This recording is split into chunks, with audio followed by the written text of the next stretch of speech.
The Academy on Viridian Prime had a reputation for excellence and danger. Students came from dozens of planets, some from worlds as peaceful as gardens, others from death worlds where survival was a daily battle. Among them was Tara Keth, a girl born on a harsh, radioactive planet where every day was a test of strength and wit. Her presence at the Academy was both a marvel and a curiosity. Humans from death worlds were rare, and those who survived the early trials were legendary. It was the end of another grueling day. Classes on xenobiology and advanced combat had left most students exhausted. Some panicked at the relentless pace of interstellar education. Tara, however, thrived. Her reflexes, honed from surviving hostile wildlife and treacherous terrain, kept her one step ahead of everyone else. She walked through the corridors alone, eyes scanning for potential threats as she always did. A group of students cornered her near the stairwell, blocking both exits. They were smug, confident in their numbers. Whispers passed between them. "This is the Death World girl. Let's see how tough she really is." Tara's hand rested lightly on her bag strap, calm, almost casual. "I suggest you reconsider," she said. Her voice carried authority, a subtle warning. One of the students, a tall, muscular figure with cybernetic enhancements, stepped forward. "Or what? You'll bite us?" he sneered. His friends laughed, circling her like predators. What they didn't notice was the flicker in the security cameras above. Normally, every corridor was monitored, every step recorded. But today, the systems glitched, tiny bursts of static masking their movements. Tara's eyes caught the anomaly. The cameras flickered once, twice, then went dead. She smiled faintly. The timing was perfect. "You think you can intimidate me?" she asked, shifting her weight slightly. In an instant, she lunged. Not recklessly, but with precision born from years of survival. One student tried to grab her arm. She twisted, using his momentum to throw him into a locker. The cybernetic enhanced student charged, but Tara sidestepped, letting him crash into the wall with a heavy thud. Her movements were a blur, faster than any of them could anticipate. The others rushed to intervene, but each step they took was countered with calculated precision. She wasn't just fighting, she was controlling the battlefield. Then came the moment she had been waiting for. The power conduit along the wall, a minor maintenance line that no one had touched in decades, emitted a soft hum as she tapped it with her foot. Sparks erupted, short-circuiting the hallway and plunging the corridor into darkness. The students panicked, shouting as alarms blared. But the cameras remained dead, giving Tara the cover she needed. She moved with the quiet confidence of someone who had lived through worse storms.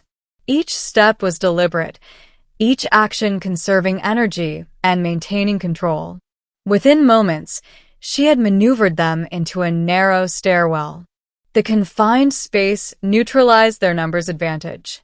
One by one, they attempted to grab her, only to find themselves unbalanced, tripped, or thrown aside. Tara's mind worked like a precision engine. She anticipated their movements before they made them, predicting their attacks based on muscle tension and subtle shifts in weight. By the time the last student lunged at her, she had already positioned herself at the top of the stairs. A swift kick sent him sprawling backward, and he landed hard on the metal steps. Silence followed, punctuated only by the heavy breathing of the students and the soft crackle of the shorted conduit. Tara stepped down calmly, leaving the incapacitated group behind. The security systems began to reboot, lights flickering back to life.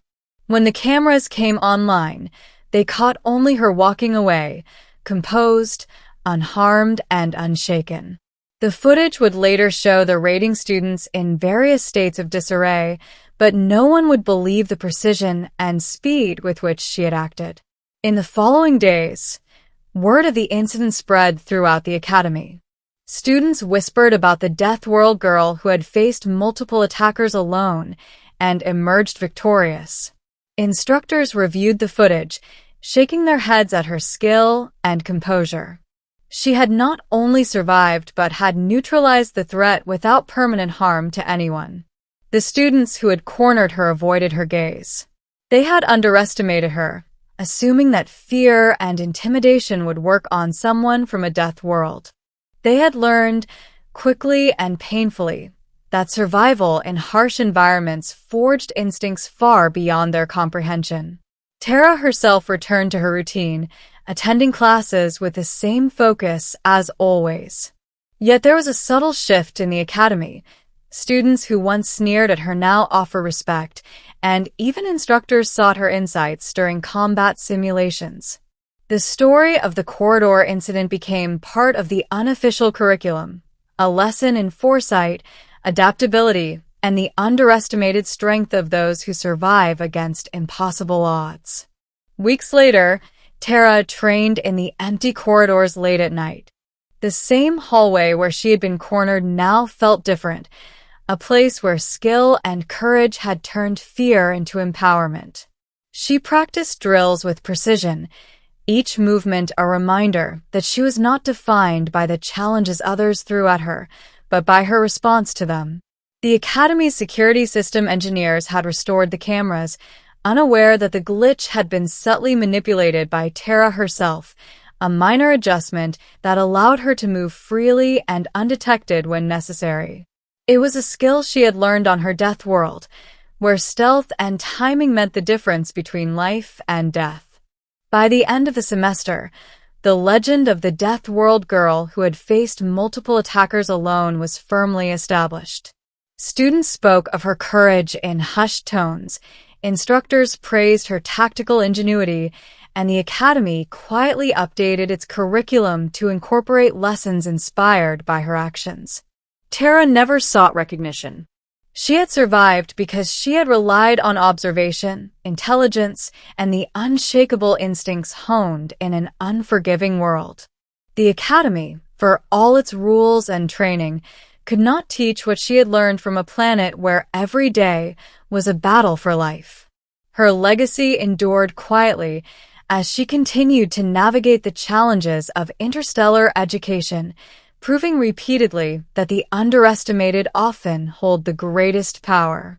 And somewhere in the shadows of the Academy, the memory of that corridor, the security cameras, and the students who had mocked her remained a testament to the strength and cunning of a true Death World survivor.